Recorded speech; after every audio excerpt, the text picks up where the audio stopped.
السلام علیکم ناظرین، میرے چینل میں خوش آمدید۔ بصیرت عمر کے ساتھ بڑھتی ہے۔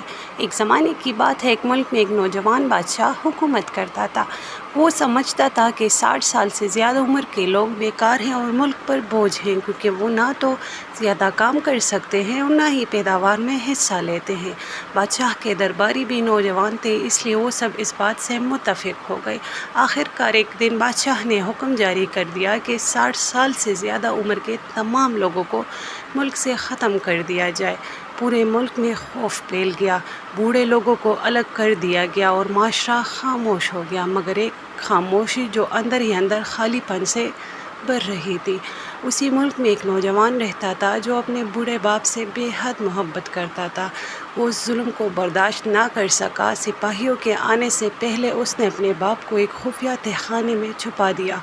ہر روز وہ چپکے سے اپنے باپ سے ملنے جاتا، کیونکہ وہ جانتا تھا کہ عمر کمزور کر دیتی ہے مگر تجربہ کبھی ختم نہیں ہوتا۔ کچھ سال گزر گئے، اچانک ملک پر ایک خوفناک قحط آ گیا۔ زمینیں بنجر ہو گئی، اناج ختم ہو گیا اور لوگ بھوک و بیماری کا شکار ہونے لگے۔ سب پریشان تھے مگر کسی کو کوئی حل نہیں مل رہا تھا۔ نوجوان بھی بے بس ہو گیا۔ آخر کار وہ اپنے چھپے ہوئے باپ کے پاس گیا اور ساری صورتحال بتائی۔ بوڑھے باپ نے سکون سے کچھ دیر سوچا اور پھر کہا، فکر نہ کرو اور اپنے حل کو لے کر گھر کے سامنے والے پرانے راستے کو اچھی طرح جوت دو، پھر اس پر سہاگا پھیر دو۔ نوجوان حیران ہوا مگر اس نے ویسا ہی کیا۔ کچھ دن بعد بارش ہوئی اور سب نے دیکھا کہ اسی جوتی ہوئی زمین سے گندم کے پودے اگنے لگے۔ پورا گاؤں حیران رہ گیا۔ بادشاہ تک یہ خبر پہنچی اور وہ خود حقیقت جاننے کے لیے نوجوان کو دربار میں بلا لایا۔ نوجوان نے سچ بتا دیا کہ یہ مشورہ اس کے بوڑھے باپ نے دیا تھا۔ بادشاہ فوراً سمجھ گیا کہ اس کے حکم کے مطابق تو ملک میں کوئی بوڑھا باقی نہیں ہونا چاہیے تھا۔ وہ سخت حیران ہوا اور اس بوڑھے شخص کو دربار میں بلایا گیا۔ بوڑھا آدمی پرسکون انداز میں آیا۔ سب نے اس سے سوال کیا۔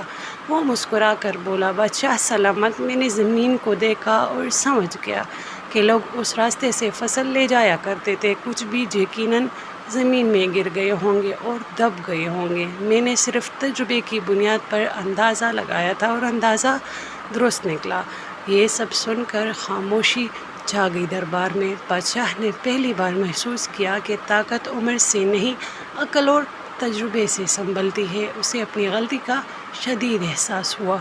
اسی دن اس نے حکم واپس لے لیا اور فیصلہ کیا کہ اب سے اس ملک میں بزرگوں کو عزت دی جائے گی، کیونکہ وہ قوم کا خزانہ ہیں۔ بوڑھے لوگ صرف عمر رسیدہ نہیں ہوتے، وہ تجربہ، حکمت اور بصیرت کا خزانہ ہوتے ہیں۔ مشکل وقت میں اس کی رہنمائی کسی بھی قوم کو بچا سکتی ہے۔ آپ کے خیال میں آج کے دور میں بزرگوں کے مشوروں کی کتنی اہمیت رہ گئی ہے؟ ضرور بتائیے گا۔